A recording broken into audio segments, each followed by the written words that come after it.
మాడభూషి సాహిత్య కళా పరిషత్ వారి ఆధ్వర్యంలో జరుగుతున్న అంతర్జాల కార్యక్రమం అయినటువంటి ప్రముఖ సాహిత్యకారుల ఆత్మకథనం సాహిత్యంతో నా సహవాసం కార్యక్రమానికి స్వాగతం పలుకుతూ ముందుగా నా గురువర్యులైనటువంటి మాడభూషి సంపత్ గారికి పాదాభివందనాలు మరియు మేడం గారైన విద్మహే గారికి నా నమస్కారాలు మరియు పాదాభివందనాలు చేసుకుంటూ మేడం గురించి క్లుప్తంగా వివరించబోతున్నాను. మేడం గారు 1955వ సంవత్సరం నవంబర్ 3న ప్రకాశం జిల్లా మైలవరం గ్రామంలో కేతవరపు ఇందిరాదేవి రామకోటి శాస్త్రి గారి దంపతులకు జన్మించారు. ప్రముఖ సాహితీ విమర్శకులు కీర్తిశేషులు అయినటువంటి కేతవరపు రామకోటి శాస్త్రి గారి పెద్ద కుమార్తె. పుట్టింది మైలవరంలో అయినప్పటికీ విద్యాభ్యాసం అంతా వరంగల్ జిల్లాలో జరిగింది. మేడం గారు మొగిలిచెర్ల గ్రామానికి చెందిన డాక్టర్ వెంకటేశ్వర్లు గారిని వివాహం చేసుకొని అక్కడే వరంగల్ జిల్లాలో స్థిరపడ్డారు. తండ్రి గారి మాదిరిగానే తెలుగు సాహిత్యం అభివృద్ధి చేయాలనే దృక్పథం, ప్రస్తుత కాలంలో స్త్రీ యొక్క పరిస్థితిని సాహిత్యంతో మిళితం చేసి సామాజిక మార్పునకు పలు రచనలు చేయడం జరిగింది. ఇప్పటికీ జరుగుతూ ఉంది, ఇంకా ఎప్పటికీ జరుగుతూనే ఉంటుంది. మేడం గారు నిరంతరం సాహిత్యాభిలాషతో తను చిన్ననాటి వయసు 12 సంవత్సరాల వయసులోనే తనకు సాహిత్యంపై మక్కువ తన తండ్రి గారి ద్వారా వచ్చింది. స్త్రీ అభివృద్ధిపై సమస్యలపై సమాజంలోని స్త్రీ వివక్షతను తొలగించి సాధికారతను సాధించుటకు ఎంతో కృషి చేస్తున్నారు. దీనిలో భాగంగానే తన తండ్రి గారి వర్ధంతి అయిన అక్టోబర్ 28వ తారీఖున, అంటే నిన్న మొన్నటి రోజుల్లో అయిపోయినటువంటి తారీఖున ప్రతి సంవత్సరం కూడా ఒక పుస్తకమును మేడం గారు విడుదల చేస్తున్నారు. మేడం గారు తను సాహిత్యంలో స్త్రీల సమస్యలపై చాలా మక్కువ చూపి స్త్రీకి ఎటువంటి వివక్షతకు గురవుతున్నారో అలా కాకుండా పురుషునితో సమానంగా ఉండే విధంగా చేయడం కోసం తను ఎన్నో రచనలు చేశారు. మేడం గారి విద్యాభ్యాసం అంతా డిగ్రీ, బిఏ, ఎంఏ మొత్తం కూడా కాకతీయ యూనివర్సిటీ పరిధిలోనే జరిగింది. మేడం గారు పిహెచ్డి వచ్చేసి చివరకు మిగిలేది మానసిక సామాజిక జీవన స్రవంతి నవలా విమర్శ అనే పిహెచ్డి సిద్ధాంత గ్రంథం చేశారు.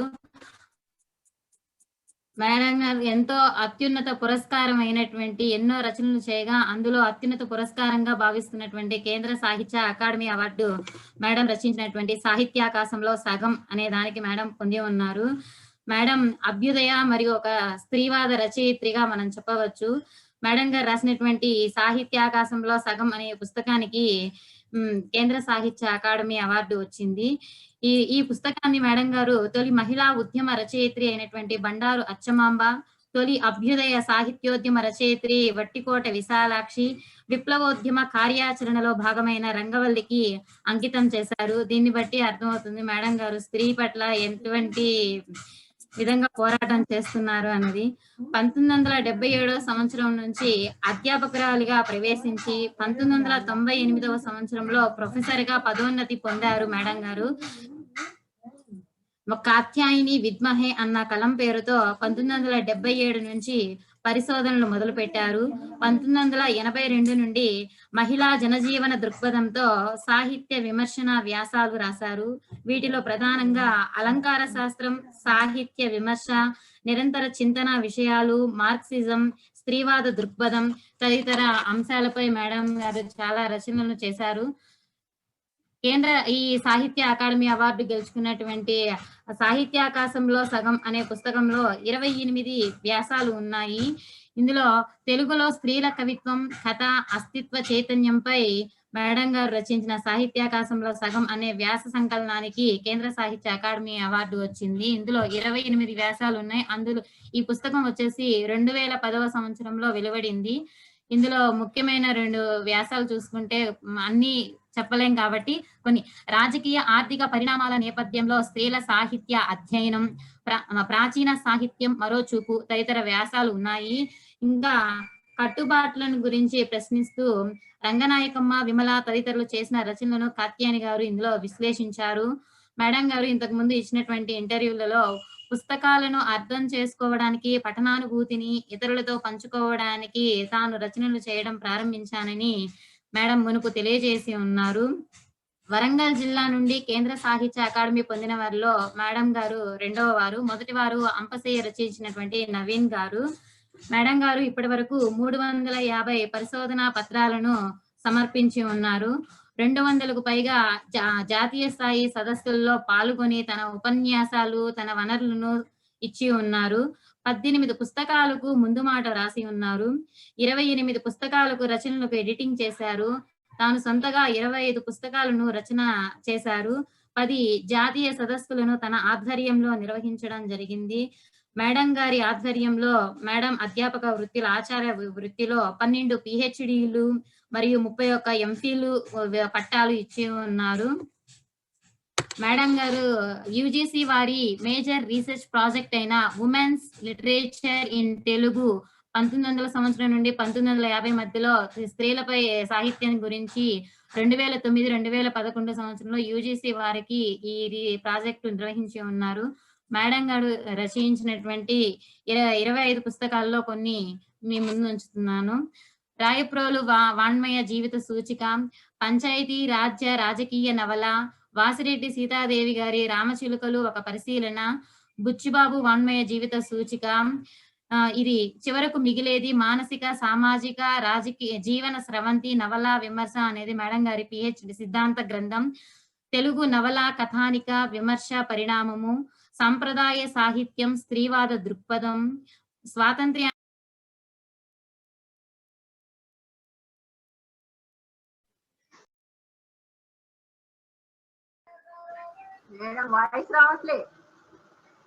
మేడం మ్యూట్ అయిపోయారు చూడండి.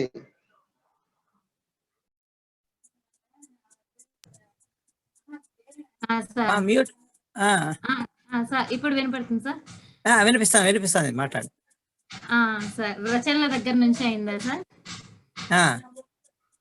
సాంప్రదాయ సాహిత్యం స్త్రీవాద దృక్పథం, స్వాతంత్ర్యానంతర భారతదేశం స్త్రీల సాహితీ గతి, ప్రాచీన భారత రాజకీయ ఆర్థిక ప్రతిబింబించిన రచనలు మహిళా జీవితం, ఆధునిక తెలుగు సాహిత్యం స్త్రీవాద భూమిక, ప్రపంచీకరణ పరిణామాలు ప్రభావాలు మహిళా జీవితం, జెండర్ సమానత దిశగా సమాజం, స్త్రీవాదం, తెలంగాణ సాహిత్యం ప్రాంతీయత, తెలుగునాట మహిళలు ఉద్యమం విమర్శనాత్మక అంచనా, మహిళా సాధికారత సవాళ్లు సమాజ సాహిత్య స్వభావాలు, మహిళా సాధికారతకు స్త్రీ పురుషునితో సమానంగా దిశగా వెళ్ళటకు ఎన్ని రకాల సదుపాయాలు ఉన్నాయో అన్నిటినీ ఈ రచన ద్వారా మేడం గారు తెలియజేస్తున్నారు. ఇంకా మేడం గారు అందుకున్నటువంటి అవార్డులు, మేడం గారు విద్యార్థి స్థాయి నుంచి కూడా ఇప్పటి వరకు తాను ఎన్నో ప్రతి దానిలో కూడా అత్యున్నత స్థాయిలో ఉన్నారు. మేడం గారు బిఏ స్పెషల్ తెలుగులో నిజాం కాలేజీ నుండి బంగారు పథకం మరియు ఓయూ ఉస్మానియా యూనివర్సిటీ పరిధిలో 15వ ర్యాంకు డిగ్రీ స్థాయిలో అందుకొని ఉన్నారు. అలానే ఎంఏ తెలుగులో తోటకూర సీతారామయ్య గారి గోల్డ్ మెడలు, ఇంకా మొట్టమొదటిగా ఉద్యోగ నిర్వహణ బాధ్యత చేపట్టిన తర్వాత తొలి నగదు పురస్కారంగా తెలుగు అకాడమీ నుండి మేడం గారు రాసినటువంటి ఆర్టికల్ చలం సాహిత్య జీవిత దృక్పథం అనే దానికి పురస్కారం పొంది ఉన్నారు. ఇంకా మేడం గారు వట్టికోట విశాలాక్షి అవార్డు, ఏటుకూరి బలరామమూర్తి అవార్డు, పులికంటి కృష్ణారెడ్డి గారి అవార్డు, ఆవత్స సోమసుందర్ గారి అవార్డు, పొట్టి శ్రీరాములు తెలుగు విశ్వవిద్యాలయం ధర్మనిధి పురస్కారము, ఇంకా రంగవల్లి స్మారక విశిష్ట మహిళా పురస్కారము, ఆంధ్ర ప్రభుత్వ సాంస్కృతిక మండలి గురజాడ స్మారక పురస్కారము, 2015లో తెలుగు విశ్వవిద్యాలయం సాహితీ పురస్కారము, ఇది సాహిత్యాకాశంలో సగం, దీనికే కేంద్ర సాహిత్య అకాడమీ అవార్డు కూడా రావడం జరిగింది 2013లో. దీన్ని మేడం గారు 2014వ సంవత్సరంలో అందుకున్నారు. ఇంకా అమృతలత అపూర్వ అవార్డు, ఇంకా మహిళల నవలలు మానవీయ విలువలు నూతలపాటి సాహితీ సత్కారం, ఇంకా చివరిగా మేడం ప్రస్తుత కాలంలో అద్దేపల్లి రామ్మోహన్ రావు కవితా విమర్శ అనే పురస్కారం అందుకొని ఉన్నారు. చివరిగా మేడం గారు పదవీ విరమణ అనంతరం 2010వ సంవత్సరం నుండి కూడా society for women studies and development అనే దానికి ప్రజాస్వామ్య రచయితల వేదికను ఏర్పాటు చేశారు. ప్రస్తుతం ప్రజాస్వామిక రచయితల వేదిక రాష్ట్ర కార్యదర్శిగా, మానవ హక్కుల వేదిక సభ్యురాలుగా ఉన్నారు. ఇంకా మేడం గారు 28 పుస్తకాలను ఎడిటింగ్ కూడా చేస్తున్నారు. అందులో ఒక 2-3 విద్యారణ్య భారతి, నాచన సోముడు, తెలుగు కవితా ఉద్యమాలు, 20వ శతాబ్ది రాజకీయ ఆర్థిక పరిణామాలు తెలుగులో స్త్రీల సాహిత్యం, దృష్టి దృశ్యం, తెలుగునాట మహిళా ఉద్యమం, విమర్శనాత్మక అంచనా మొదలైనవి ఎడిటింగ్ కూడా చేయడం జరిగింది. మేడం ఇంకా ఇలా ఎన్నో చేస్తూ ఉంటారు. ఇటువంటి అవకాశాన్ని ఒక గొప్ప రచయిత్రి గురించి చెప్పడానికి అవకాశం ఇచ్చినటువంటి మాడభూషి సంపత్ కుమార్ సార్ గారికి మేడం గురించి మాట్లాడడం నా అదృష్టంగా భావిస్తూ ఇద్దరిని పాదాభివందనాలు మరియు ధన్యవాదాలు తెలుపుకుంటున్నాను సార్. ధన్యవాదాలమ్మా. సార్ మేడం గారి పిలువ మాట్లాడమని. సార్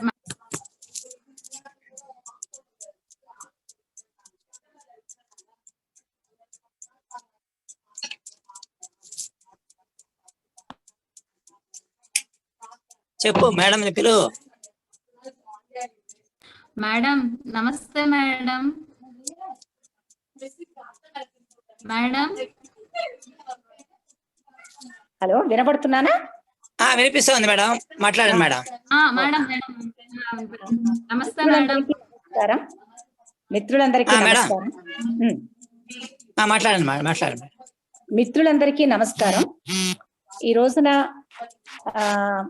మాడభూషి సంపత్ గారు మమ్మల్ని అందరినీ మీ సాహిత్యంతో సహవాసం గురించి మాట్లాడమన్నారు. అయితే ఇది ఎంత సులభం అనిపిస్తుందో అంత కష్టం కూడా అనుకుంటా. ఎందుకంటే మన అనుభవమే కదా, మనం చేసిన పనులే కదా అంటే అది సులభంగానే అనిపిస్తుంది. కానీ వాటి క్రమము, వాటి నుంచి మనం చేసిన దానికి ఒక సార్థకత ఏమున్నది, ఇలాంటి క్వశ్చన్స్ వేసుకున్నప్పుడు ఏది చెప్పాలి, ఏది అవసరం లేదు, అది కొద్దిగా మనల్ని ఆలోచింపజేసేటువంటి అంశమే, ఘర్షణకు లోన్ చేసేటువంటి అంశమే. అయితే ఈ గంట సమయంలో ఏవో కొన్ని ఇంప్రెషన్స్ లాంటివి, అంటే ఈ మొత్తము 77లో MA అయిపోయినప్పటి నుంచి సాహిత్య విమర్శ రంగం, అంతకు ముందు నుంచే సాహిత్య వ్యాసంగము, అభిరుచి, వీటి నుంచి ఏం నేర్చుకున్నాం, ఎక్కడెక్కడ ప్రయాణం చేశాం, ఎంత తెలుసుకున్నాం జీవితం నుంచి, దీనిని కొన్ని అంశాలను ప్రస్తావించే ప్రయత్నం చేస్తాను. నా సాహిత్యంతో నా సహవాసం ఎప్పుడు మొదలైంది అని ప్రశ్నించుకుంటే, సాధారణంగా పిల్లలందరికీ కూడా 4-5 ఏళ్ళు వచ్చేటప్పటికి ఏదో కథ కావాలి. కథ చెప్పమని తల్లిదండ్రులను, ఇంట్లో ఉండే నాయనమ్మలు, అమ్మమ్మలు వీళ్ళను అడుగుతూ ఉండటం, వాళ్ళు చెప్పే కథలు తొలి సాహిత్య అభిరుచిని కలిగించేటువంటి అంశాలని నేను అనుకుంటా. అయితే అట్లాగే నాకు కూడా కథాభిరుచి ఉంది. ఈ కథాభిరుచికి నన్ను బాగా ప్రేరేపించింది. అందుకని నేను ముందు మా నాన్న తోటి నేను సాహిత్య సహవాసంలోకి వచ్చానని నేను చెప్పలేను. ఎందుకంటే ముందు మా బామ్మ నన్ను సాహిత్య సహవాసంలోకి తీసుకొచ్చింది. ఆమె చక్కగా కథలు చెప్పేది.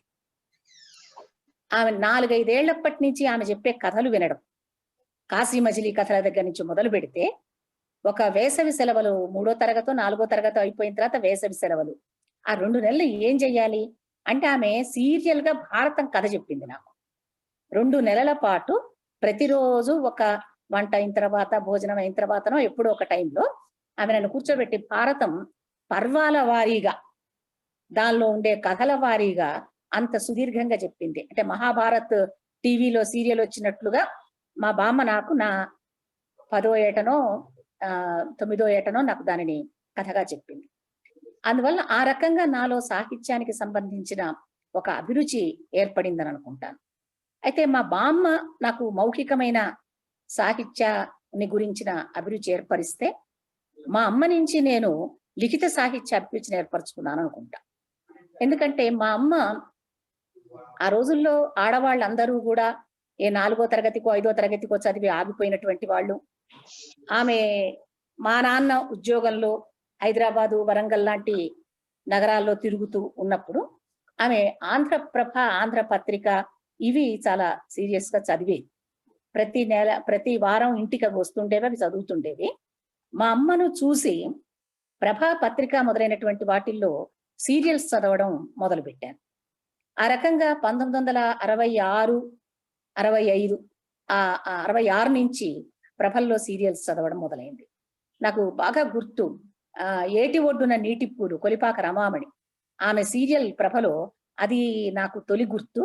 తర్వాత రంగనాయకమ్మ స్వీట్ హోమ్ 67లో ఆ స్వీట్ హోమ్ వచ్చింది నెక్స్ట్ వెంటనే, అది చదవడం. అట్లా అభిరుచి అనేది నవలల మీదికి మళ్ళింది. మహాభారతం విన్న దగ్గర నుంచి అభిరుచి నవలల మీదికి మళ్ళడం, పత్రికల నుంచి సీరియల్స్ గా నవలలను చదువుతూ ఉండటం, ఇది ఒక దశ. అట్లాగే వేసవి సెలవుల్లో మా నాన్నకి పుస్తకాల బీరువా ఉంటే ఆ పుస్తకాలలో ఎక్కువ క్లాసికల్ లిటరేచర్ ఉండేది. ఆ వయసుకు అది నన్ను పట్టుకునేటువంటిది కాదు. నాకు ఒకటే ఒక్క నవల దొరికింది, 1000 పడగల నవల దొరికింది మా నాన్న లైబ్రరీలో. ఆ నవల తీసుకొని నా 6వ తరగతిలోనో 7వ తరగతిలోనో చదివా. ఏమీ అర్థం కాల నాకు అది. ఎందుకంటే దానిలో ఎంత సుదీర్ఘమైనటువంటి చర్చలు, పాండురంగ మహత్యము మొదలైనటువంటి వాటి మీద, నాటకాలు, ఇట్లా రకరకాల వాటి మీద ఆ పేజీలు వదిలేస్తూ ధర్మారావు అరుంధతి రథంతరి, అరుంధతి గిరిక, వీళ్ళ మధ్య సంభాషణలు ఎక్కడుండేవో ఆ పాటలు చదువుకుంటూ పోతూ ఉండేదాన్ని. అయితే ఎంత చిత్రంగా ఉందంటే అప్పుడు నాకు బాగా ఇప్పటికీ తలుచుకుంటే కొంచెం నవ్వు వస్తుంది. అది అరుంధతి చెంప మీద కొట్టి ధర్మారావు, కంది కుంకుమ రాసినట్లుంది సుమా అంటాడు. ఆ కంది పక్కన కామ, నాకు ఆ కామాలు పుల్ స్టాపులు కూడా మొత్తం అంతంత పెద్ద పారాగ్రాఫుల్లో అది చదువుకోలేక కంది కుంకుమ అని కలిపి చదువుకున్నా నేను. చదువుకొని కుంకుమల్లో కంది కుంకుమ, పెసర కుంకుమ ఇలాంటి కుంకుమలు కూడా ఉంటాయా అని కూడా అనుకున్నాను 6వ తరగతిలో నేను 1000 పడగలు చదివినప్పుడు. ఆ తర్వాత అది ఎర్రబడి కుంకుమ రాసినట్లుంది సుమా అని ఆయన చమత్కరించాడని తర్వాత మళ్ళీ చదువుతున్నప్పుడు అర్థమవుతూ వచ్చింది అనుకోండి. ఈ రోజున 1000 పడగలు సరే, అది వేరే విషయం. అంటే అట్లా నా అభిరుచి మా బామ్మ, మా అమ్మ వీళ్ళిద్దరూ సాహిత్యంతో నాకు మొదటి చెలిమిని ఏర్పరిచినటువంటి వాళ్ళు అని నేను ఖచ్చితంగా చెప్తాను. ఈ దశలో అంటే సాహిత్యం అంటే ప్రభలు చదవడం, నవలలు చదవడం, స్త్రీల కథలు చదవడం, ఈ దశే నా సాహిత్య రంగంలో ఎక్కువ కాలం నడిచింది. అంటే నాకు ఇంట్లో మా నాన్న ఉన్నప్పటికీ కూడా, మా నాన్న తెలుగు సాహిత్య రంగానికి చెందినవాడైనప్పటికీ నాకు పొయిట్రీతో గాని వీటితో ఎందుకో పెద్ద పరిచయం ఏర్పడాల. అంటే మా అమ్మ ప్రభావమే నా మీద ప్రభావం. తర్వాత మా నాన్న కూడా ఇది చదువు అది చదువు అని చెప్పి నన్ను ఏమీ సూచనలు చేయలేదు నాకు. ఈ దశ నుంచి నేను బిఏ అది కానీ ఇవి చదవటం వల్లనో ఏమో రచనాశక్తి కూడా కొద్దిగా అభివృద్ధి చెందింది.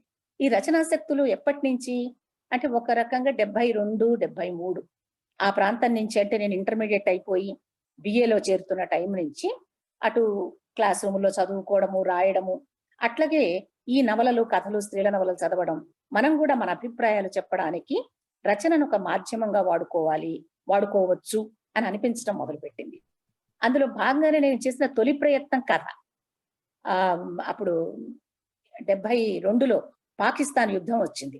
ఆ యుద్ధం నేపథ్యంలో ఒక కథ రాశాను దేశం కోసమని. అది అప్పుడు కాలేజీ విద్యార్థి అని ఒక పత్రిక కూడా వచ్చేది. ఆ పత్రికలో అచ్చు కూడా అయింది.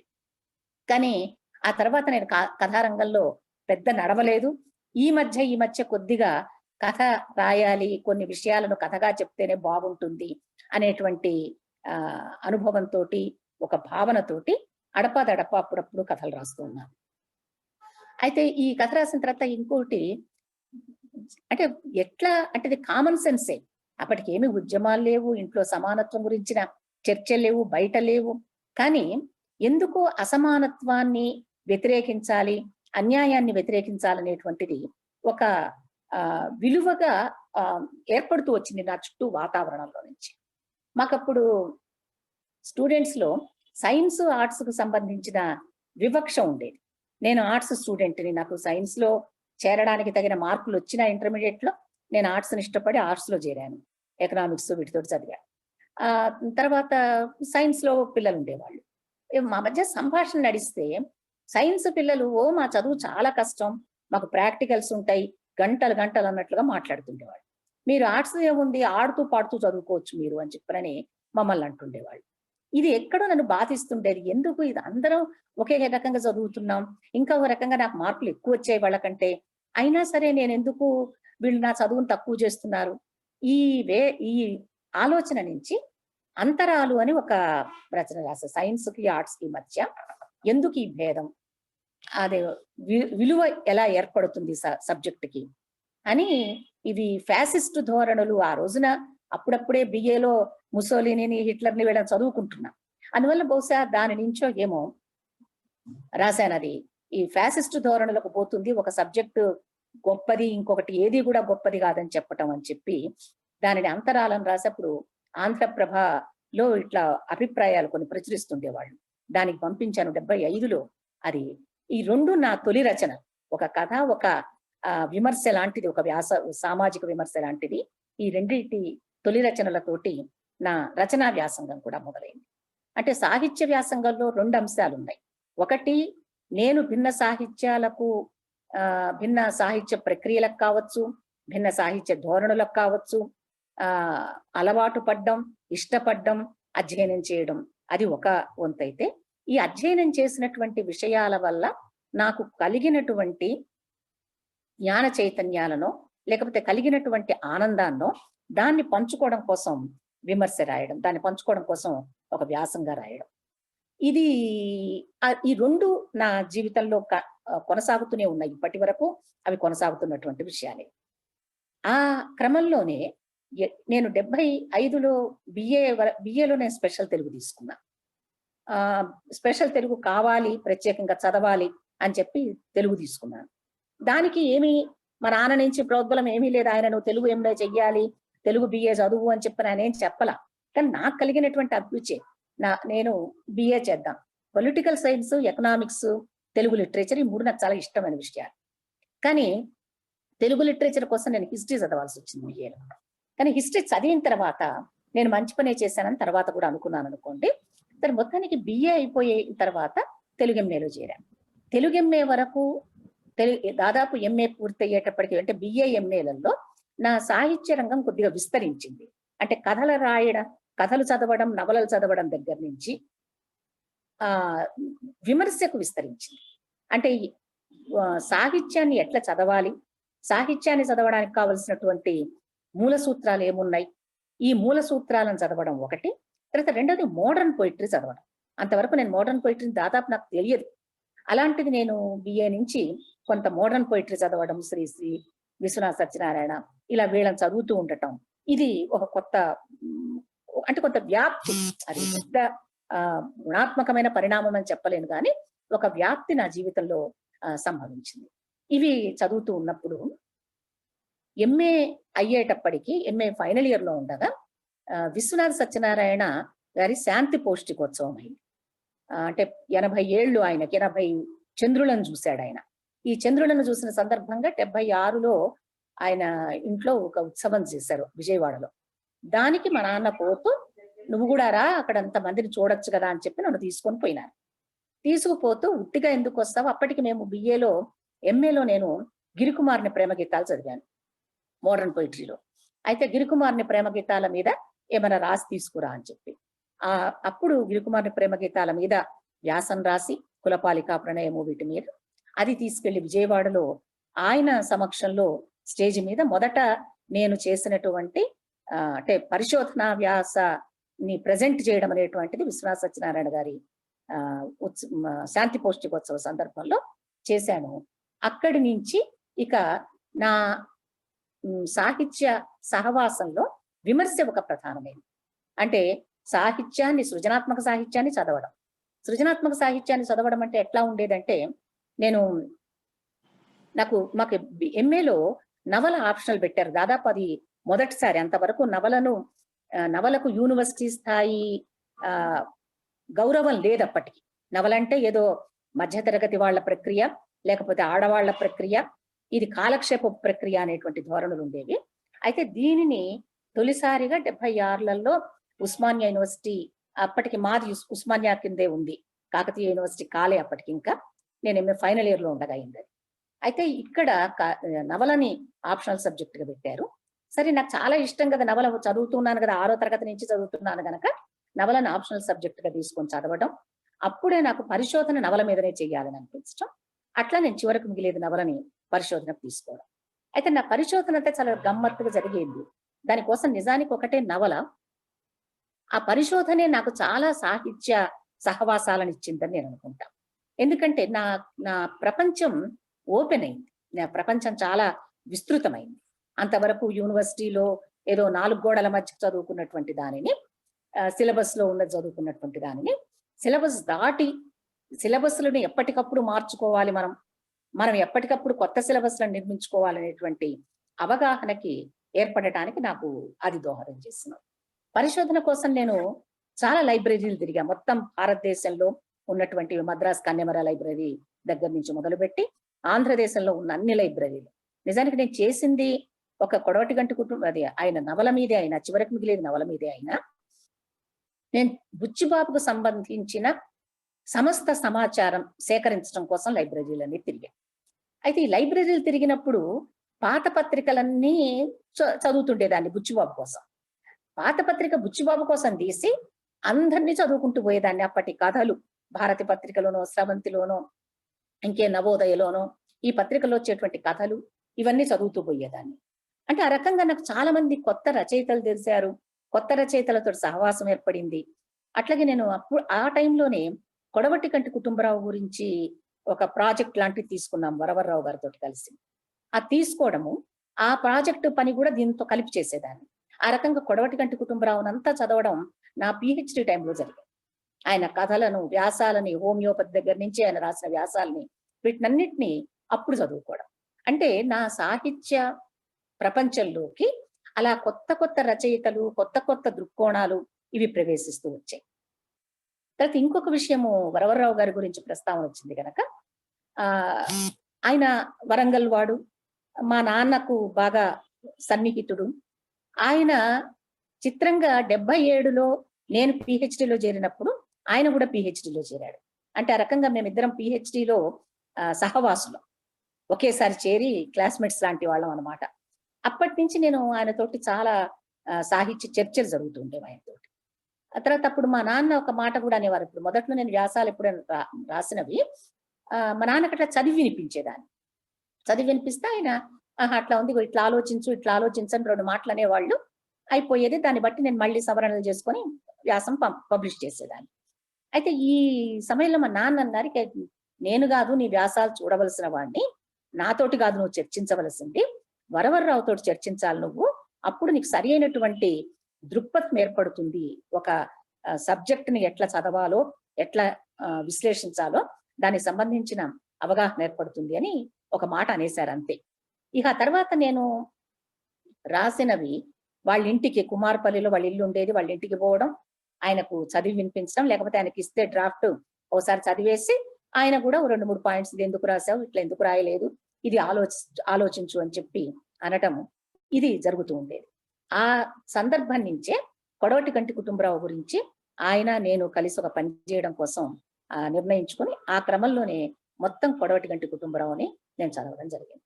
అంటే మన సాహిత్య సహవాసాలు మనం ఎట్లా పెరుగుతాయి అనేది నాకు ఆశ్చర్యంగా అనిపిస్తుంది. ఇప్పుడు నేను వెనకాలకు తిరిగి చూసుకుంటే, ఏవి మోడర్న్ లిటరేచర్ తోటి పెద్ద పరిచయం లేకుండా ఒక నవలతోటి మొదలుపెట్టి, అది కూడా ఎక్కువ స్త్రీల నవలలతోటి మొదలుపెట్టి నేను ఎంత మందిని తెలుసుకోగలిగాను అనేటువంటిది ఒక గొప్ప ఎక్స్పీరియన్స్, నాకు ఒక అనుభవం అది.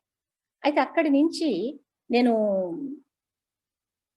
నవలని గురించి చదువుతూ ఉంటే, అంటే ఏకవీర, నేను మొదట్లో ఏకవీర, మాలపల్లి ఇలాంటి నవలల మీద పరిశోధనలు చేస్తూ వ్యాసాలు రాస్తూ సరే నవల మీద తీసుకున్నాను. తర్వాత ఇంకొకటి నా జీవితంలో పరిశోధన ఎట్లాగైతే నాకు ఒక టర్నింగ్ పాయింట్ నన్ను నా సాహిత్య సహవాసాలను పెంచినటువంటిది, నేను 1977లో ఆర్ట్స్ కాలేజీలో లెక్చరర్ గా చేరాను. మా కాకతీయ యూనివర్సిటీకి అనుబంధంగా ఉండేటువంటి క్యాంపస్ డిగ్రీ కాలేజ్ అది. ఆ డిగ్రీ కాలేజీలో ఎంఏ కాగానే పార్ట్ టైం లెక్చరర్ గా చేరే, తర్వాత అక్కడే పర్మనెంట్ అయ్యాను. అయితే ఆర్ట్స్ కాలేజీలో లెక్చరర్ గా చేరడం నా సాహిత్య సహవాసాలను మరింత విస్తృతపరిచింది. నేను అనుకుంటాను, అసలు ఆర్ట్స్ కాలేజీలో నేను చేరకపోతే నేను ఈ రకమైన ఈ రోజు ఉన్నటువంటి పరిస్థితిలో ఉండేదాన్ని కాను అని నేను అనుకుంటా. ఎందుకంటే పాఠం చెప్పటం ఒక పెద్ద పని. పాఠం చెప్పటం కోసం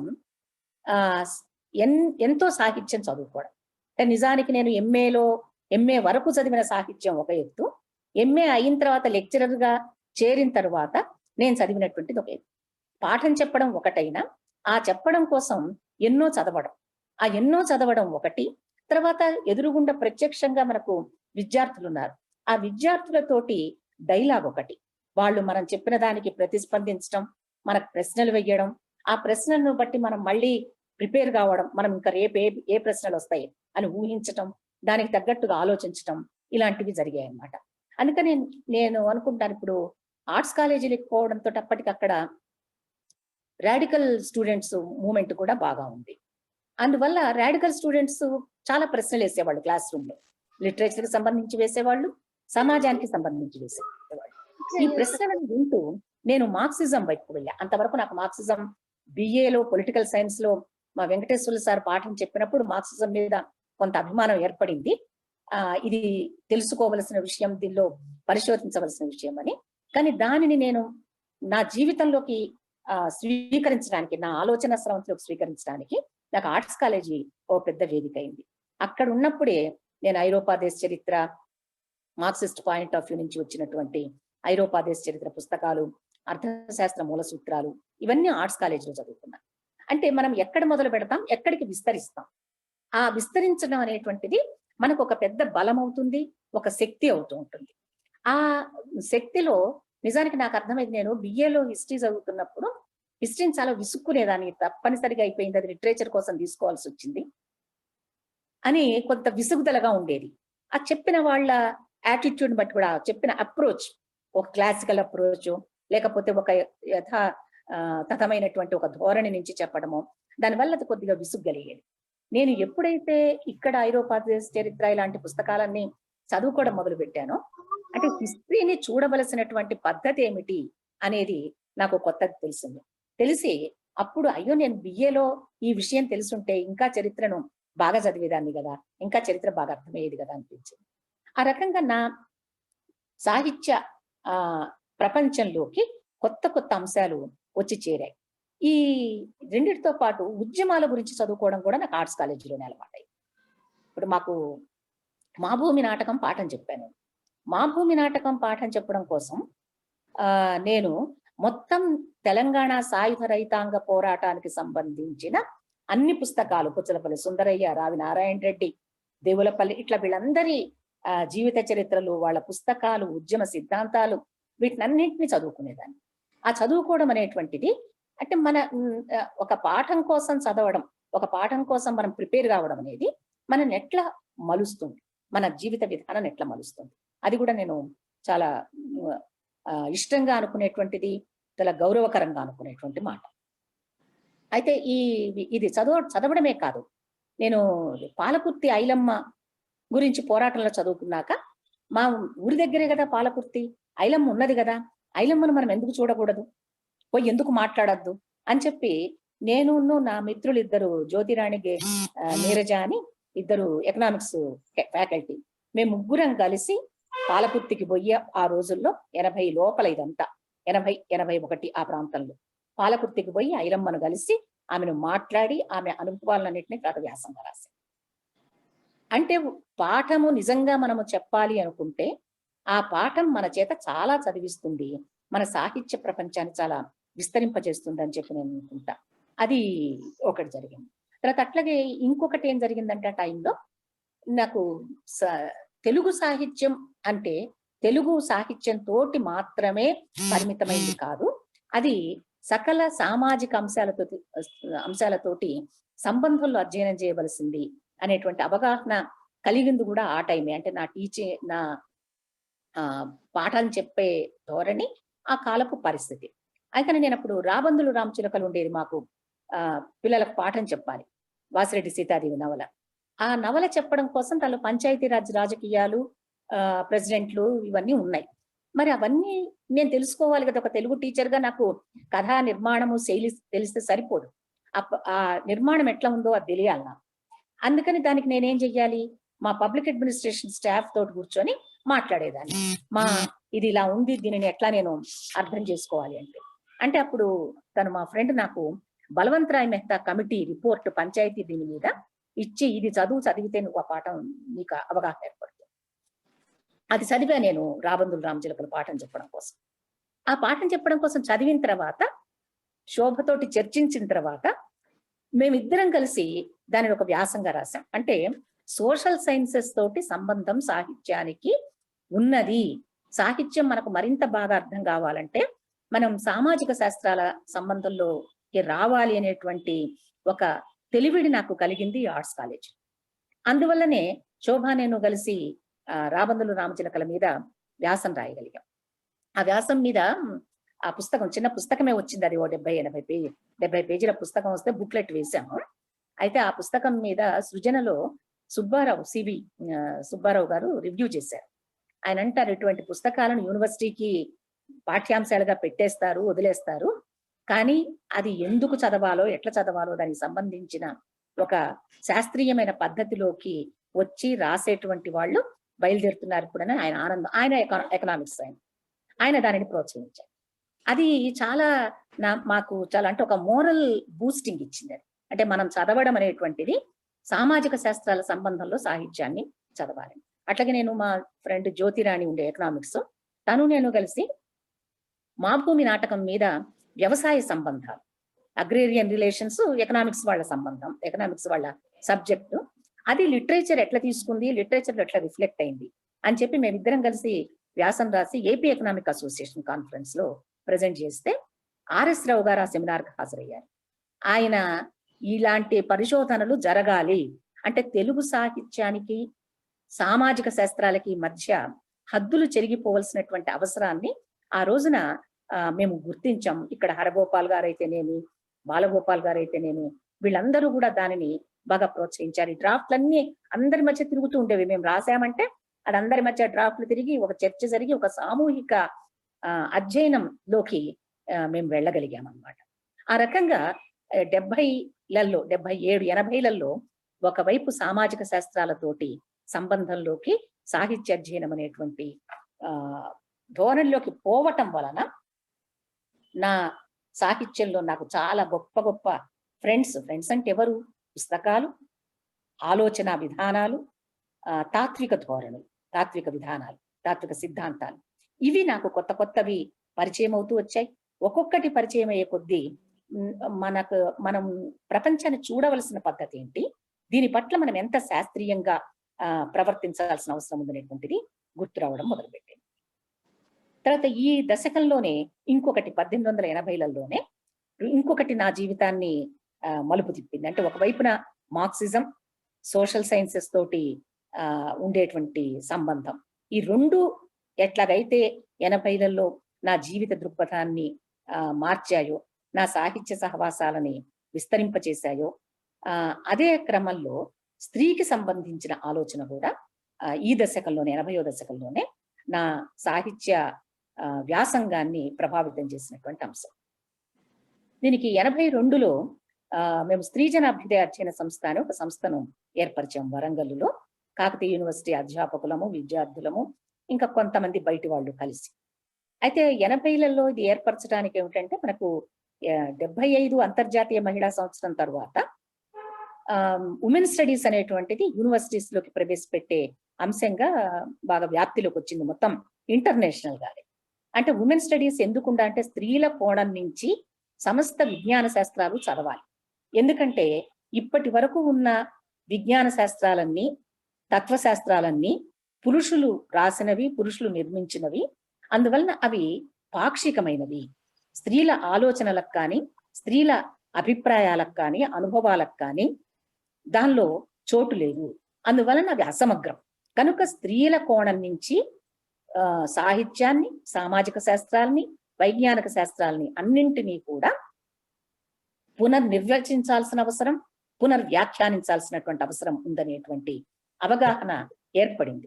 ఏర్పడిన క్రమంలోనే యూనివర్సిటీస్ లోకి ఒక సబ్జెక్ట్ గా ఉమెన్ స్టడీస్ ని ప్రవేశపెట్టే ఆలోచనలు వచ్చాయి. మొదలైంది అప్పటికి బాంబే యూనివర్సిటీలో 80లలో మొదలు పెట్టారు, పునాలో. అక్కడ ఆ సభకి అక్కడ జరిగిన ఒక సెమినార్ కి వెళ్ళొచ్చిన మా కొలీగ్ ఇక్కడ మమ్మల్ని అందరినీ సమావేశపరిచి, ఇది ఈ రోజునున్నటువంటి పరిస్థితి, మనం దీనికోసం ఏం చేద్దాము అని చెప్పారు.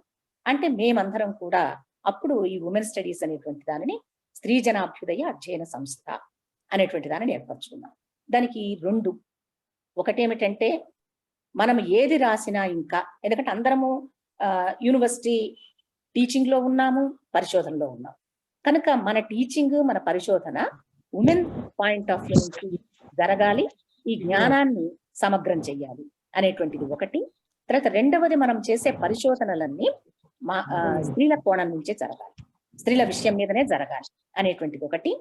మూడవది ఏంటంటే, ఇది కేవలం అధ్యయనంతో ఆగే విషయం కాదు, సమాజంలో ఉన్న స్త్రీ సమస్యను గురించి మనం చర్చించాలి, ఆ సమస్యల పరిష్కారంలో మనం ఎంత వీలైతే అంతగా పాల్గొనాలి. ఈ 3 లక్ష్యాలతోటి ఆ సంస్థను ఏర్పరచుకున్నాం. అక్కడి నుంచి ఇంకొక టర్నింగ్ పాయింట్ ఏమిటంటే, మేము ఏ సెమినార్కు పోయినా, ఎవరం ఏ సబ్జెక్టులకు, నేను తెలుగులో పోయినా, ఇంకొకళ్ళు ఎకనామిక్స్ లో పోయినా, మేము ఉమెన్ కోణం నుంచి రాయడం.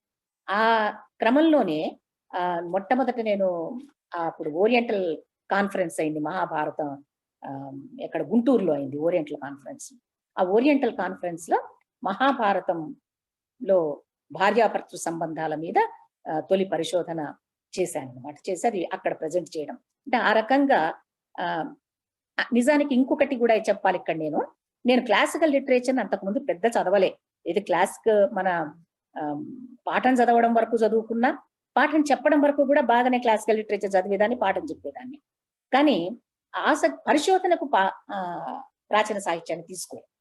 కానీ ఉమెన్ స్టడీస్ లోకి నేను వచ్చిన తర్వాత ప్రాచీన సాహిత్యాన్ని అధ్యయనం చేయకపోతే కొన్ని వందల సంవత్సరాలుగా స్త్రీల జీవితం ఏమిటి మన సమాజంలో, దానిని మన రచయితలు ఎట్లా చూశారు, ఎట్లా నిర్వచించారనే విషయం మనకు తెలియదు. కనుక నేను క్లాసికల్ అవసరం ఉన్నది అని 82 తర్వాత నేను క్లాసికల్ లిటరేచర్ వైపు కూడా వెళ్ళాను. అంటే ఏమైంది, ఇప్పుడు ఈ కొత్త జ్ఞానము, ఒకటేమో ఇంటర్నేషనల్ జ్ఞానం, ఇంటర్నేషనల్ జ్ఞానం నన్ను ఏం చేసిందంటే, నీ నేటివ్ లిటరేచర్ ఏమిటి, నీ స్థానికమైనటువంటి సాహిత్యం ఏమిటి, నీ ప్రాచీన మూలాలేంటి, ఇక్కడి నుంచి దీన్ని చదవాల్సినటువంటి ఒక అవగాహన ఇచ్చే అది ఒక అభివృద్ధికరమైనటువంటి మార్పు అని నేను అనుకుంటాను. అప్పటి నుంచి క్లాసికల్ లిటరేచర్ మీద, అట్లాగే మోడర్న్ పొయిటరీ కూడా, స్త్రీల కవిత్వం చదవడం, ముఖ్యంగా స్త్రీల కవిత్వం మీద రాయడం అనేటువంటివి అప్పటి నుంచి అభివృద్ధి చెందినటువంటి. ఈ క్లాసికల్ లిటరేచర్ కి సంబంధించి నేను 2 అనుభవాలు చెప్పాలి. ఒకటేమిటంటే, మొల్ల రామాయణం మీద, అంటే ఇప్పుడు క్లాసికల్ లిటరేచర్ మీద మహిళల కోణం నుంచి రాయడం అంటే, ముందు క్లాసికల్ లిటరేచర్ లో ఉన్న మాయనంతా తొలగించాలి. అక్కడ అభూత కల్పనలు, లేకపోతే వరాలు, శాపాలు మొదలైనటువంటివి చాలా గందరగోళం ఉంది దాని చుట్టూ. అవన్నిటిని విశ్వాసాలుగా అనుకునే వాళ్ళు ఉన్నారు. ఈ విశ్వాసాలని మనం కదిలిస్తాం. దీంతో విశ్వాసాలను కదిలిస్తే చాలా మందికి ఇబ్బందిగా ఉంటుంది. ఆ ఇబ్బంది పడినటువంటి వర్గంతో తలపడ్డం అనేటువంటిది కూడా ఈ క్రమంలో, ఈ సాహిత్య ప్రస్థానంలో అదొక భాగం. ఎందుకంటే మొల్ల రామాయణం మీద నేను ఒక పేపర్ ప్రజెంట్ చేశాను, హైదరాబాద్ లో అయింది, ఓరియంటల్ కాన్ఫరెన్స్. ఆ కాన్ఫరెన్స్ లో ఆ రోజు అవన్నీ పేపర్లు, నా సెషన్ లో అన్ని రామాయణం మీదనే, రకరకాల రామాయణాల మీద. అందరూ రామాయణము ఎంత పవిత్ర గ్రంథం, తర్వాత సుందరకాండ యొక్క ప్రత్యేకత ఏంటి, హనుమంతుడు ఎంత శక్తిమంతుడు, రాముడు ఎంత దేవుడు, ఈ రకమైనటువంటి ధోరణుల్లో సాగాయి. నా పేపరు రాముడు, సీత, ఒక పురుషుడు, ఒక స్త్రీ, భార్యాభర్తలు, వీళ్ళ మధ్య సంబంధాలు ఇవి ఎలా ఉన్నాయనేటువంటి కోణంతో, ఒక లౌకిక కోణంతో నా వ్యాసం. ఆ వ్యాసం మీద మొత్తము సభలో కూర్చున్న వాళ్ళందరూ కూడా ఒక్కసారి, ఏం వ్యాసం ఇది, ఇక్కడ ప్రజెంట్ చేయాల్సినటువంటి వ్యాసం కాదు, మీరు పోయి ఏ సోషల్ సైన్సెస్ దానిలోనో ప్రజెంట్ చేసుకోండి, ఇది ఇక్కడ చేయవలసింది కాదు అని చెప్పనని గొడవ పెట్టాను. గొడవ పెడితే మా అధ్యక్షులు కూడా, సభకు అధ్యక్షత వహించిన ఆయన కూడా, ఎందుకమ్మా రామకోటి శాస్త్రి కూతురివి, ఇట్లాంటి పనులు ఎందుకమ్మా నువ్వు చేయడం అని చెప్పి కూడా అన్నారు నన్ను. అయితే ముగ్గురు మాత్రం ఆ రోజు నన్ను సపోర్ట్ చేస్తూ నిలబడ్డారు. ఆ ముగ్గురు ఎవరంటే, ఒకరు పాపినేని శివశంకర్, ఒకరు తమ్మారెడ్డి నిర్మల్ గారు, నాగార్జున యూనివర్సిటీ ప్రొఫెసరు, ఒక సెంట్రల్ యూనివర్సిటీలో ఒక రీసెర్చ్ స్కాలర్. ఈ ముగ్గురు అన్నది ఏమిటంటే, సాహిత్యాన్ని ఒక కొత్త కోణం నుంచి అధ్యయనం చేయాలనుకున్నప్పుడు వచ్చే వాస్తవాలను ఎదుర్కోవడానికి మనం ఎందుకు వెనుకంజ వెయ్యాలి, దాని మీద ఎవరికి గంపగుత్త అధికారం ఉన్నది, సాహిత్యాన్ని ఎందుకు ఒక భౌతిక కోణం నుంచి, లౌకిక కోణం నుంచి చూడవలసినటువంటి అవసరం ఉన్నది. ఈ కొత్త విధానాన్ని అనుసరించకపోతే, అంటే కొత్త పరిశోధనలను అనుమతించకపోతే మన సాహిత్య ప్రపంచమే గిడసబారిపోతుందని ఆ ముగ్గురు మాత్రమే నన్ను సపోర్ట్ చేస్తూ మాట్లాడినటువంటి వాడు. అట్లాగే తర్వాత రాజమండ్రిలో ఒకసారి ఒక రిఫ్రెషర్ కోర్సులో నేను పాఠం చెప్పాల్సి వచ్చింది. ఆ పాఠంలో కూడా నేను ప్రాచీన సాహిత్యంలో స్త్రీ అనే దాన్ని చెప్పాను. చెప్పినప్పుడు రాముడు సీత వీళ్ళ మధ్య ఉన్నటువంటి మిత్తంతా తొలగిపోవడానికి తొలగింప చేస్తూ నేను మాట్లాడాను దానిలో. అది దానికి ఆధారాలన్నీ నేను పురాణాల నుంచే తీసుకున్నాను. అదేవి కొత్త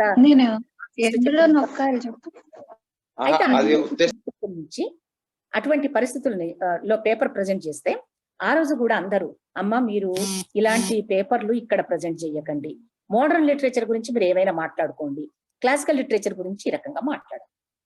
అంటే ఒక కొత్త కోణం నుంచి క్లాసికల్ లిటరేచర్ ని పరిశోధన చేయటం, ఉమెన్ కోణం నుంచి పరిశోధన చేయడం అనేది ఎంత కదలిక కలిగించింది ఆ రోజు సమాజంలో. అయితే ఇది నాకు చాలా ఉత్సాహాన్ని ఇచ్చింది. ఆ రోజున వాళ్ళంతా నన్ను వ్యతిరేకించినా ఆహా అయితే నేను చేస్తున్న పని సరి అయిందనమాట. ఈ సరి అయినటువంటి పని చేయడానికి కావలసినటువంటి ధైర్యంతో, ఉత్సాహంతో ముందుకు పోవడం జరిగింది. ఆ రకంగా ఇది ఒక 80 దశకం నాకు ఒక కొత్త అవగాహన అండి ఉమెన్ కి సంబంధించి కూడా. అంటే మార్క్సిజం, ఫెమినిజం ఈ రెండూ కూడా నన్ను బాగా నా ఆలోచన విధానాన్ని ప్రభావితం చేయడం, నా పరిశోధనను ప్రభావితం చేయడం, నా అధ్యయన ప్రపంచాన్ని విస్తరింపచేయడం ఇవి జరిగాయి. ఆ సమయంలోనే నాకు ఈ మిత్రులందరూ ఇప్పుడు ఓల్గా, కొండేపూడి ఇలాంటి మిత్రులందరితోటి పరిచయాలు పెరగడం. తర్వాత హైదరాబాదు కైతే అప్పుడు ఎంత తరచుగా వెళ్లేవాళ్ళం, అటు సెంట్రల్ యూనివర్సిటీ కానీ, ఉస్మానియా కానీ, అస్మిత, అన్వేషి ఈ రీసెర్చ్ సెంటర్స్ కానీ స్త్రీల మీద రకరకాల హింస మీద వీటి మీద రకరకాల సదస్సులు పెట్టేవి. ప్రతి సదస్సుకి మేము హాజరవుతూ ఉండేవాళ్ళం. ఆ రకంగా ఒక కొత్త ప్రపంచాన్ని, కొత్త ఆలోచనల్ని, అనేక మంది అభిప్రాయాలని సేకరించడానికి, వాటిని గురించి అధ్యయనం చేయడానికి నాకు అవకాశం దొరికింది. అది ఉన్నటువంటి విషయం. ఈ క్రమంలోనే మేము తర్వాత ఉమెన్ స్టడీస్ ని సిలబస్ లో కూడా ప్రవేశపెట్టగలిగాం. ఒక పేపర్ గా ప్రత్యేకంగా ఉమెన్ స్టడీస్ ని సిలబస్ లో ప్రవేశపెట్టడం, అది కొనసాగడం, అట్లాగే సిలబస్ లోకి మహిళల రచనల్ని ఇంక్లూడ్ చేయడం ఇలాంటివి వస్తూ వచ్చాయి. తర్వాత 1990 నుంచి ప్రాంతీయ ఉద్యమాలు, 97 నాటికి మనకు మళ్ళీ తెలంగాణ ఉద్యమం వచ్చింది. ఈ తెలంగాణ ఉద్యమం రావడం నిజానికి అంతకు ముందు నుంచే సాధారణమైనటువంటి అపమానంతో కాళోజీ మొదలైనటువంటి వాళ్ళను వట్టికోట ఆళ్వార్ స్వామి నవల మాకు ప్రజల మనిషి బిఏకి పాఠంగా ఉండేది. ఆ నవల నేనే చెప్పాను. ఆ రకంగా తెలంగాణ సాహిత్యంతో, తెలంగాణ ఉద్యమంతో ఉన్నటువంటి పరిచయం 97లో తెలంగాణ ఒక ప్రజాస్వామిక ఆకాంక్ష అనే పేరుతోటి ఒక ఉద్యమం మొదలయ్యేటప్పటికీ ఇది మనం తప్పనిసరిగా పట్టుకోవాల్సినటువంటి విషయం. ఒక రకంగా నేను అనుకోవడం ఏమిటంటే, ఒక చోట అసమానతలను గుర్తించి ఈ అసమానతలు పోవడానికి ప్రయత్నించే క్రమంలో మనము సమాజంలో ఉన్న మిగిలిన అసమానతలన్నింటినీ కూడా వ్యతిరేకించేటువంటి సంస్కారాన్ని పొందుతామని చెప్పి, అందుకని ఇప్పుడు వర్గ అసమానతలు ఉండకూడదనే అవగాహన మార్క్సిజం ఇచ్చింది. అవి పోవడానికి ఏం చెయ్యాలో అది చెప్పింది. ఆ ఉద్యమాలను మనం చూస్తున్నాం, ప్రత్యక్షంగా సమాజంలో చూస్తున్నాం, వాటితోటి ప్రభావితమవుతున్నాం. అట్లాగే స్త్రీ పురుష అసమానత అనేటువంటిది ఒక అధర్మమైనటువంటి ధర్మమని, దానిని అధిగమించడానికి పితృస్వామ్యంతో మనం ఎట్లా ఘర్షించాలో అది ఫెమినిజం నుంచి నేర్చుకున్నాను. అది ప్రాక్టికల్ గా జీవితంలో అమలు చేయడానికి మనం ప్రయత్నిస్తున్నాం. ఈ రెండు జరుగుతున్నప్పుడు ప్రాంతీయ సమానతల్ని సహజంగానే మనం వ్యతిరేకిస్తాం. అందుకనే 97లో ఈ ఉద్యమం వస్తే 97లోనే మేము యూనివర్సిటీలో నేను హెడ్ ఆఫ్ ది డిపార్ట్మెంట్ గా ఉన్నానప్పుడు అప్పుడు తెలంగాణ సాహిత్యం మీద ఒక సదస్సును పెట్టాం. ఈ తెలంగాణ సాహిత్యం సదస్సు తెలంగాణ సాహిత్యాన్ని ఎట్లా చదవాలి, ఎందుకు చదవాలి, చదవడానికి ఏర్పరచుకోవాల్సిన సూత్రాలు వీటన్నిటిని చర్చిస్తూ, అంటే ఇది ఇంకొక మలుపు అనుకుంటా నేను. ఎందుకంటే ప్రాంతీయ సాహిత్యాల వైపు కూడా మన దృష్టి మళ్ళటం అనేటువంటిది ఒక ప్రధానమైన మలుపు. తర్వాత 2000 తర్వాత నా సాహిత్య వ్యాసంగంలో, నా సాహిత్య సహవాసాలలో కొత్త వాళ్ళు ఎవరు చేరారంటే, ఇప్పటి వరకు నేను సాహిత్యంలో స్త్రీ అనే కోణం నుంచి చదువుతున్నాను. అంటే అది భారతం కావచ్చు, రామాయణం కావచ్చు, తర్వాత చలం సాహిత్యం కావచ్చు, ఇట్లా మొత్తము పురుషుల సాహిత్యంలో ప్రధానంగా అంటే రంగనాయకమ్మ లాంటి స్త్రీల గురించి రాసిన సందర్భాలు మాట్లాడాను. కానీ ప్రధానంగా మొత్తం సాహిత్యంలో స్త్రీ చిత్రణ ఏమిటి, స్త్రీని ఎట్లా నిర్వచించారనే దాని మీద ఎక్కువ అధ్యయనాలు చేశాను, రాశాను కూడా. అయితే 2000 నుంచి తీసుకున్నటువంటి ఒక కొత్త కోణం ఏమిటంటే ఇప్పుడు స్త్రీల సాహిత్యం మీదనే మనం మాట్లాడాలి. సాహిత్యంలో స్త్రీలను వెతికామిన్నాళ్ళు. ఇప్పుడు స్త్రీలు ఎవరు రాశారు? ఎందుకంటే స్త్రీల సాహిత్య చరిత్ర లేదు. ఈ విషయం మీద ఓల్గా లాంటి వాళ్ళు మాట్లాడుతున్నారు. అటువంటి సందర్భం నుంచి స్త్రీల సాహిత్యం మీద ప్రత్యేకమైనటువంటి అధ్యయనం చెయ్యాలి. అందుకే 2000లో ఆర్ట్స్ కాలేజీలో నేను ఉండి అప్పుడు 20వ శతాబ్దపు రాజకీయ ఆర్థిక పరిణామాలు తెలుగులో స్త్రీల సాహిత్యం అనే అంశం మీద సెమినార్ పెట్టడంతో స్త్రీల సాహిత్యాన్ని అధ్యయనం చేయడం ప్రారంభించాను. అంటే ఇక స్త్రీల సాహిత్య చరిత్ర రాయాలి. ఎందుకంటే మొత్తం సాహిత్య చరిత్రలను చూస్తే దానిలో స్త్రీల కృషి చాలా ఒక చోట 2 చోట్ల పేర్లను ప్రస్తావించడంతో ఆగిపోతున్నది తప్ప స్త్రీల గురించినటువంటి అధ్యయనం లేదు. స్త్రీలు నమోదు కాలే చరిత్రలో, స్త్రీల కృషి, స్త్రీల సాహిత్య కృషి చరిత్రలో నమోదు కాలే. దీనిని ప్రజెంట్ చెయ్యాలనంటే ఏం చెయ్యాలి అంటే అప్పుడు స్త్రీల గురించి ప్రత్యేక అధ్యయనాలు. అందుకనే నేను ప్రాజెక్టు దానికోసం అది తీసుకోవడం, స్త్రీల సాహిత్యమే ప్రాజెక్టుగా తీసుకోవడం 1910లో. అప్పుడు 500 మంది స్త్రీలను నేను ఐడెంటిఫై చేశాను. 1900 నుంచి 1950 వరకు రచనలు చేసినటువంటి స్త్రీలు. అంటే మనము ప్రముఖులు, అప్రముఖులు, పేరెన్నిక గన్నవారు, కీర్తి ప్రతిష్టలు పొందిన వారు అని చూస్తాం. మనకు అటువంటి కొలమానాలు ఉన్నాయి. అసలు ఈ కొలమానాలన్నీ తప్పు అనేటువంటి అవగాహనకు వచ్చాం మా అధ్యయనాలలో. అందువల్ల ఈ కొలమానాలు కాదు, ఎవరు రాశారు, ఎందుకు రాశారు, ఎంత రాశారు, ఎందుకు రాయలేకపోయారు, వీటిని కూడా మనం ఆలోచించాల్సినటువంటి అవసరం ఉంది. ఆ నేపథ్యం నుంచి ఇంతమంది రచయితలను సేకరించడం, ఆలోచించడము జరిగింది. అది ఒక కోణం అయితే, రెండవది ఏమిటంటే దళిత సాహిత్యాన్ని, ముస్లిం సాహిత్యాన్ని, క్రైస్తవ మైనారిటీ సాహిత్యాలని చదవటం తప్పనిసరి అవసరం అనేటువంటిది ఇంకొకటి. అంటే అంతకు ముందు లేదని కాదు, మల్లె మొగ్గల గొడుగు లాంటి రచనలను చదువుతూ ఉన్నాం, జాషువాని చదివాం, కానీ అది చాలా అరుదుగా జరిగింది. తర్వాత ఒక దాని మీద ప్రత్యేకమైనటువంటి విమర్శ రంగంలో కానీ లేకపోతే చర్చలో కానీ ప్రవేశం లేదు. అయితే 2010లో ప్రజాస్వామిక రచయిత్రుల వేదిక ఏర్పరచుకున్నాం మేము. వైజాగ్ లో మొదలైంది. ముందు మనలో మనంగా మొదలైంది. ఆ మనలో మనంగా మొదలయ్యి ఒక సంవత్సరం పాటు మేము మొత్తం ఆంధ్రదేశంలో 4 ప్రాంతాలు, కోస్తా, రాయలసీమ, ఉత్తరాంధ్ర, తెలంగాణ, 4 ప్రాంతాలలో తర్వాత అన్ని వర్గాలు, దళిత, బహుజన, క్రైస్తవ మైనారిటీ, ముస్లిం మైనారిటీ, ఈ స్త్రీల సాహిత్యాన్ని సేకరించి అధ్యయనం చేసే పని చేశాం. ఒక సంవత్సరం తర్వాత దీన్ని మనలో మనం అని చెప్పి దానిని కాస్త ప్రజాస్వామిక రచయిత్రుల వేదికగా మార్చాము. అది నడుస్తున్నది ఇప్పుడు. అయితే ఈ ప్రజాస్వామిక రచయిత్రుల వేదిక నాకు ఇచ్చినటువంటి ఇంకొక పెద్ద అవగాహన ఏమిటంటే, సాహిత్యాన్ని లో మళ్ళీ అంటే సమాజంలో ఎన్ని సమూహాలు ఉన్నాయో ఆ అన్ని సమూహాల కోణం నుంచి సాహిత్యాన్ని చూడాలి. అంటే స్త్రీల సాహిత్యం అంటే ఒక ఏకశిలా సదృశమైనటువంటి సాహిత్యం కాదు. స్త్రీల సాహిత్యంలో మళ్ళీ దళితులు రాసిన సాహిత్యానికి ఉన్న స్థానం వేరుగా ఉంది, ముస్లింల సాహిత్యం, అగ్రవర్ణాల సాహిత్యం, ఇలా చాలా లేయర్స్ ఉన్నాయి దీనిలో మళ్ళీ. అందువల్ల అందరినీ ఒకటే గాట కట్టి కూడా మనం అధ్యయనం చేయలేము అనేటువంటి అవగాహన కలిగింది. ఆ అవగాహన నుంచే దళిత సాహిత్యం మీద, ముస్లిం మైనారిటీ సాహిత్యం మీద అధ్యయనాలు, స్త్రీలవి ముఖ్యంగా స్త్రీల కోణం నుంచి స్త్రీల సాహిత్యం మీద అధ్యయనాలను ప్రారంభించడం ఇక్కడ జరిగింది. అయితే దీనిలో ఇంకొకటి ఏమిటంటే, ఈ రోజుకి కూడా అంటే ఈ అధ్యయనాలు అంటే మన వ్యాసంగము ఎంత పెరుగుతుందంటే, ఈ రోజున కొలిమి పత్రికలో దళిత సాహిత్యం మీద రాస్తున్నాను నేను. అయితే కొలిమి పత్రికలో దళిత సాహిత్యం మీద రాయడానికి నేను అసలు ఎప్పుడు ఊహించలే. నేను దళిత సాహిత్యం మీద ఒక సిరీస్ నిర్వహిస్తాను అని చెప్పాను. రాసుకున్నా కొన్ని సెమినార్లలో జాషువా వీళ్ళ మీద పేపర్లు ప్రజెంట్ చేశాను. కానీ అయితే అది తెలంగాణ స్త్రీల సాహిత్యం మీద రాస్తావా, దళిత సాహిత్యం మీద కానీ మీరు దీనికి కాలం రాయండి అన్నప్పుడు, నేను స్త్రీల సాహిత్యం మీద నేను పనిచేస్తూనే ఉన్నాను కదా, అది ఎక్కడొక్కడ ప్రచురిస్తూనే ఉన్నాను కదా, దళిత సాహిత్యం మీద నేను అధ్యయనం చేయాల్సిన బాధ్యత ఉంది. అంటే ఒక రకంగా నేను ఇది అనుకోవడం ప్రజాస్వామిక రచయిత్రుల వేదిక నాకు ఇచ్చిన చైతన్యం. అది ఆ చైతన్యం నన్ను ఏం చేసిందనంటే, మనం దళిత సాహిత్యాన్ని అధ్యయనం చేయాలి. నిజానికి అంబేద్కర్ని చదవడం, మార్క్స్ని చదవడం ఎట్లా ఒక మార్క్సిస్ట్ పర్స్పెక్టివ్ ని అర్థం చేసుకోవడం ఎట్లా జరిగిందో, అంబేద్కరిస్ట్ పర్స్పెక్టివ్ ని అర్థం చేసుకోవడం అనేది ఆ అధ్యయనం నాకు 2000 తర్వాత కొద్దిగా మొదలై 2010 తర్వాతనే విస్తృతమై, అంటే నా సాహిత్య ప్రపంచము ఇంకా విస్తరించింది.